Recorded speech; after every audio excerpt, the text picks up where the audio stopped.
Subscribe कीजिए हमारे channel को और बेल आइकन को दबाइए हमारी लेटेस्ट वीडियो सबसे पहले देखने के लिए। नमस्कार दोस्तों, आप सभी का स्वागत है एस के सत्याग्रही यूट्यूब चैनल में।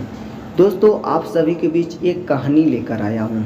यह कहानी है एक लालची राजा का। वह इतना लालच करता है, वो लालच में इतना डूब जाता है कि उसे भूख प्यास की फिक्र भी नहीं रहती और अंत में इतना रोता है, इतना पछताता है कि आप लोग पूछिए मत। चलिए दोस्तों, इस कहानी को आप पूरा सुनिए और पूरा सुनने के बाद अपने दोस्तों को साथ शेयर करिए। और यह कहानी सुनने के बाद आपको इस कहानी से क्या शिक्षा मिलता है, आप लोग कमेंट में ज़रूर बताएं। चलिए दोस्तों, कहानी को हम शुरू करते हैं। यूरोप में यूनान नाम का एक देश है। यूनान में पुराने समय में मिदास नाम का एक राजा राज करता था। राजा मिदास बड़ी ही लालची था। उसकी पुत्री को छोड़कर उसे दूसरी कोई वस्तु संसार में प्यारी थी तो बस सोना ही प्यारा था। वह रात में सोते सोते भी सोना इकट्ठा करने का स्वप्न देखा करता था।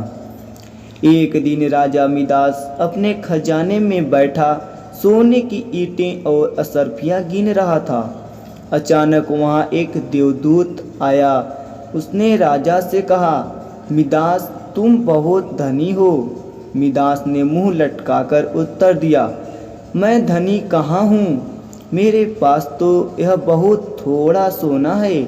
देवदूत बोला, तुम्हें इतने सोने से भी संतोष नहीं है? कितना सोना चाहिए तुम्हें? राजा ने कहा, मैं तो चाहता हूँ कि मैं जिस वस्तु को हाथ से स्पर्श करूँ वही सोने की हो जाए। देवदूत हंसा और बोला, अच्छी बात है, कल सवेरे से तुम जिस वस्तु को छुओगे वह सोने की हो जाएगी। उस दिन और रात में राजा मिदास को नींद नहीं आई। वह सुबह उठा, उसने एक कुर्सी पर हाथ रखा, वह सोने की हो गई। एक मेज को छुआ, वह सोने की बन गई। राजा मिदास प्रसन्नता के मारे उछलने और नाचने लगा।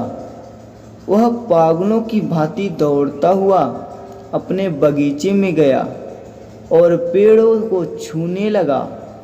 फूल, पत्ते, डालियाँ, गमले छुए सब सोने के हो गए। सब चमाचम चमकने लगा।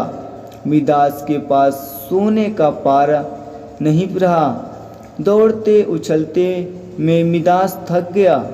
उसे अभी तक यह पता ही नहीं लगा था कि उसके कपड़े भी सोने के होकर बहुत भारी हो गए हैं। वह प्यासा था और भूख भी उसे लगी थी। बगीचे से अपने राजमहल लौटकर एक सोने की कुर्सी पर बैठ गया। एक नौकर ने उसके आगे भोजन और पानी लाकर रख दिया, लेकिन जैसे ही मिदास ने भोजन को हाथ लगाया वह भोजन सोने का बन गया। उसने पानी पीने के लिए गिलास उठाया तो गिलास और पानी सोना हो गया। मिदास के सामने सोने की रोटियां, सोने के चावल, सोने के आलू आदि रखी थी। वह भूखा था, प्यासा था, सोना चबाकर उसकी भूख नहीं मिट सकती थी। मिदास रो पड़ा। उसी समय उसकी पुत्री खेलते हुए वहां आई। अपने पिता को रोते हुए देखकर पिता की गोद में चढ़कर उसके आंसू पोंछने लगी। मिदास ने पुत्री को अपनी छाती से लगा लिया, लेकिन अब उसकी पुत्री वहाँ कहाँ थी? गोद में तो उसकी पुत्री की सोने की इतनी वजनी मूर्ति थी कि उसे वह गोद में उठाए भी नहीं रख सकता था। बेचारा मिदास सिर पीट पीट कर रोने लगा। देवता को दया आ गई। वह फिर प्रकट हुए। उसे देखते ही मिदास उसके पैरों पर गिर पड़ा और गिड़गिड़ाकर प्रार्थना करने लगा, अपना वरदान वापस लौटा लीजिए। देवता ने पूछा, मिदास, अब तुम्हें सोना नहीं चाहिए? अब बताओ, एक गिलास पानी मूल्यवान है या सोना? कपड़ा रोटी मूल्यवान है या सोना? मिदास ने हाथ जोड़कर कहा, मुझे सोना नहीं चाहिए। मैं जान गया हूँ कि मनुष्य को सोना नहीं चाहिए। सोने के बिना मनुष्य का कोई काम नहीं अटकता। एक गिलास पानी और एक टुकड़े रोटी के बिना मनुष्य का काम नहीं चल सकता। अब सोने का लोभ नहीं करूँगा। देवदूत ने एक कटोरे में जल दिया और कहा, इसे सब पर छिड़क दो।